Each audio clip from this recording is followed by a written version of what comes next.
Rémi Pierre. Bonjour Céline. Moi, je suis ravie d'animer cette petite discussion de 10 minutes avec toi. Alors, Rémi Pierre Laprante, je vais te laisser te présenter rapidement. Je me présente, Céline Puffardi-Jvili, directrice générale de Look Sharp, une agence de RP. Et pour être extrêmement transparente, puisqu'on va parler de transparence aujourd'hui, nous travaillons ensemble. Alors, Rémi Pierre, vas-y, dis-nous un peu ce que tu fais. Donc moi, Rémi Pierre Laprante, je suis directeur RSE de Maison du Monde, l'enseigne d'ameublement et de décoration. D'accord. Alors, on va parler de culture de la transparence et de comment l'encourager. Et la transparence, c'est loin d'être un sujet anecdotique dans nos sujets de développement durable, parce que c'est engageant. Une fois qu'on a fait un reveal de quelque chose, on doit s'y tenir, on est regardé, on est scruté. Donc, c'est vraiment de ce dont on va discuter aujourd'hui. Alors, quand on parle de culture, on parle de... Ouais, j'ai mon petit post-it. Quand on parle de culture, on parle de valeurs, on parle de conviction. Donc on dirait que c'est un peu des mots, mais on va parler de ce qu'il y a sous le capot de la transparence. On va parler des actions, on va parler des leviers, des difficultés aussi, et puis des moyens qu'on doit mettre en œuvre quand on s'engage dans une démarche de transparence. Alors, rappelons juste le contexte. On est quand même dans une période... de défiance, du citoyen globalement envers le politique, envers les marques. Alors aujourd'hui, on peut dire que les marques travaillent à rétablir une forme de confiance sur plusieurs fronts. C'est de ça dont on va parler, parce qu'au moins on a un volet d'action sur les marques qui est possible. Donc ça, c'est un sujet qui me touche particulièrement parce que...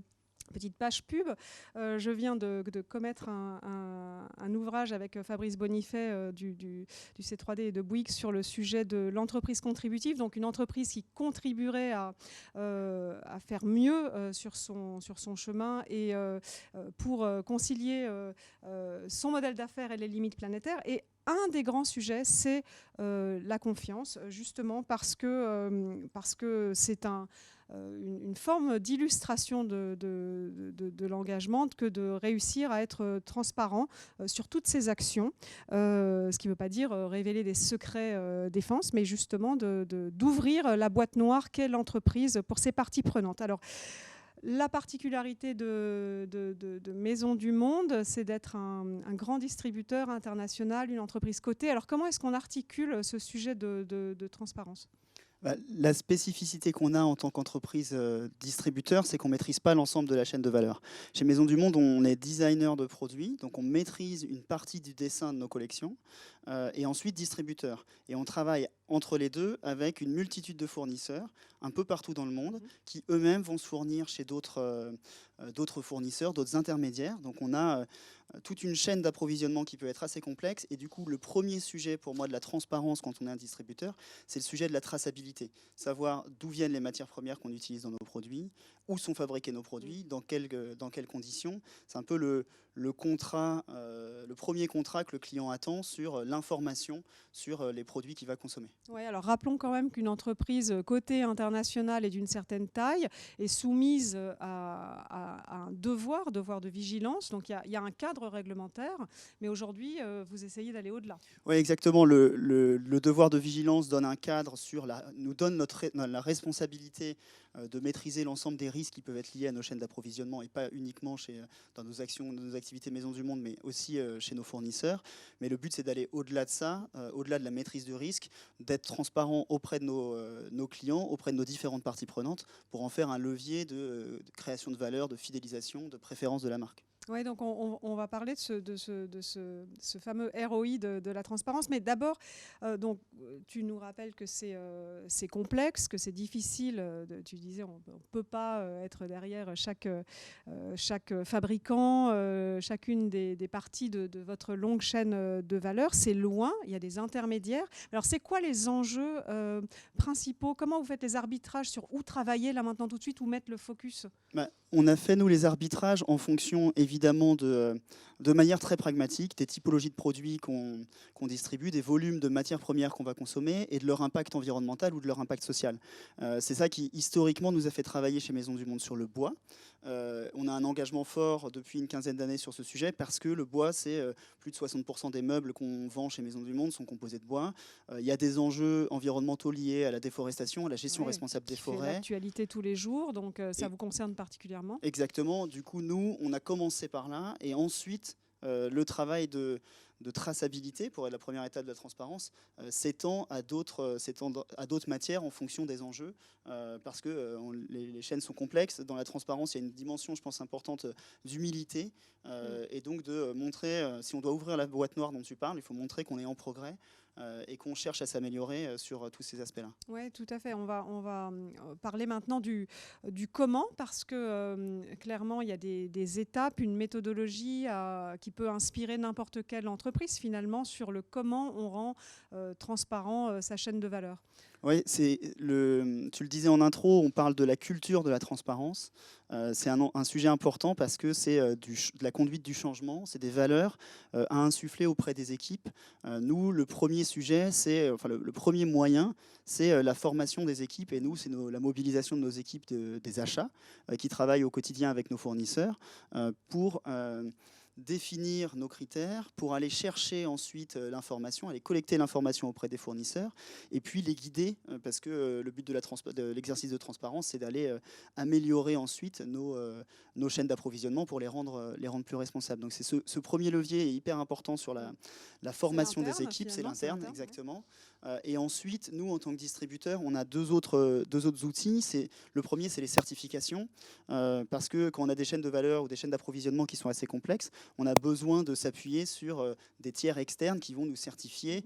Et donc sur le bois, par exemple, la certification FSC ou PEFC nous garantit qu'on a eu les contrôles nécessaires à chaque étape de la chaîne jusqu'à la coupe du bois. Donc c'est s'appuyer sur des tiers qui savent où agir, qui sont présents sur le terrain. Exactement, qui ont les moyens, qui sont sur le terrain, parce que ça ne peut pas malheureusement se faire depuis notre ordinateur ici. On a besoin d'aller vérifier à ces différentes étapes, surtout quand on travaille avec des intermédiaires qui peuvent être petits, des réseaux, une économie assez complexe. Et donc ces certifications-là sont assez importantes, mais résolvent pas tous les problèmes. Et nous, on a eu notamment un sujet sur la traçabilité du bois en Inde, pour y revenir sur le bois, où il a fallu qu'on soit un peu plus à la main, de manière un peu plus artisanale, parce que typiquement sur les deux essences majoritaires de bois qu'on utilise pour nos meubles fabriqués en Inde, il n'existe pas de certification FSC ou PEFC.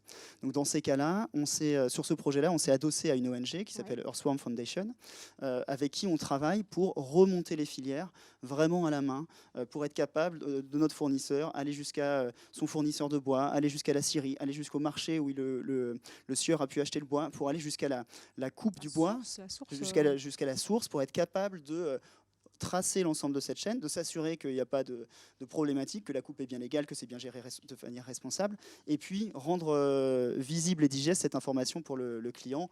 Et c'est ce qu'on fait là, dans ce programme-là, avec un QR code à la fin pour le client qui te permet de flasher et de savoir où ton bois a été coupé. Du bois. Alors là, on a parlé du comment. On voit que c'est dans votre stratégie en interne, mais bon, la route est longue. Il faut des moyens pour ça. Quels sont les moyens que vous mettez en œuvre? Oui, en fait, instaurer cette culture de la transparence, c'est un peu une transformation quand même, parce qu'on avait des habitudes d'acheter des produits sans trop se poser de questions encore il y a quelques années. Les enjeux n'étaient pas les mêmes, certes, et la taille chez nous de l'entreprise n'était pas la même. Mais on a besoin de moyens, d'outils, évidemment, mais les outils ne font pas tout. Donc on a besoin de moyens humains, et nous, c'est quand même nos équipes, ou les équipes de Earthworm Foundation avec qui on travaille, qui, sur le terrain, peuvent aller remonter toute cette chaîne de traçabilité, accompagner les fournisseurs, parce que c'est en partenariat. C'est pas que du contrôle, c'est de l'accompagnement aussi pour aller trouver les infos, améliorer la performance, les faire progresser, et ensuite rendre cette information compréhensible pour le consommateur de la donnée à la fin. Oui, alors on voit bien, il y a un investissement, donc on investit dans la transparence, donc on parlera du ROI si on peut après, et on voit aussi la démarche de progrès, le pas à pas, ça ne se fait pas en un claquement de doigts, on ne peut pas transformer une chaîne en quelques mois. Et là, on a parlé de reporting, donc ça nous amène vers finalement la communication de ces données, de ces data que vous collectez, parce que vous en avez des tonnes. Donc parmi les parties prenantes hyper intéressées, il y a en premier lieu le grand public, public. Donc, est-ce qu'on peut pas, comment est-ce que vous hiérarchisez l'information? Parce que trop d'informations tue l'information. Oui, c'est certain que si la transparence, on avait ce premier sujet de la traçabilité, ensuite il faut que l'information soit compréhensible, et expliquée, contextualisée pour le client, notamment chez nous, et pour l'ensemble de nos parties prenantes. Ça sera la même chose avec un investisseur, ça sera la même chose avec une ONG, pour être capable d'expliquer l'information. Parce que je te dis que cette table en carton a émis 2 kg de CO2 pour son cycle de vie. Ça veut dire quoi pour moi? Voilà, ça ne veut pas dire grand-chose, donc on a besoin de mettre ça dans un contexte, d'expliquer la performance par rapport à un autre de produit, et donc de faire de la pédagogie et de définir l'information, de la donner à différents niveaux, pour dire tu es hyper experte des émissions de CO2 d'une table en carton, voilà, tu peux me descendre je te donne le bilan carbone de la table. Par contre, tu n'es pas experte, tu veux choisir cette table la meilleure parmi les autres. On doit t'accompagner pour t'expliquer les enjeux liés à la production de cette table, les impacts environnementaux, et du coup orienter ton choix vers le produit le plus vertueux, le plus responsable, en fonction de tes attentes aussi, parce que chacun des clients ou chacun des investisseurs, chacune des ONG a des problématiques spécifiques auxquelles on doit répondre, et donc on va venir fournir une information pertinente pour la bonne cible. Exactement. Ouais. Donc tu as parlé finance, etc. Mais donc on voit bien que ne pas investir dans la transparence, c'est un risque. Mais est-ce que tu peux juste, pour conclure, nous dire quelles sont les opportunités d'investir dans la transparence? Oui, tu parlais du ROI de la transparence. C'est sûr qu'aujourd'hui, c'est une attente forte de nos clients. Donc pour fidéliser nos clients, évidemment, il faut leur fournir une information détaillée sur l'origine de nos produits, la traçabilité, la responsabilité de nos filières. Et c'est aussi une partie prenante importante aussi, c'est les collaborateurs aujourd'hui. C'est aussi un levier de marque employeur, parce qu'on doit fidéliser nos clients, mais on doit aussi fidéliser les futurs collaborateurs de Maisons du Monde, les gens qui vont rejoindre nos équipes, leur donner envie et être transparent sur notre approche responsable. Merci beaucoup, Rémi Pierre. Merci Céline.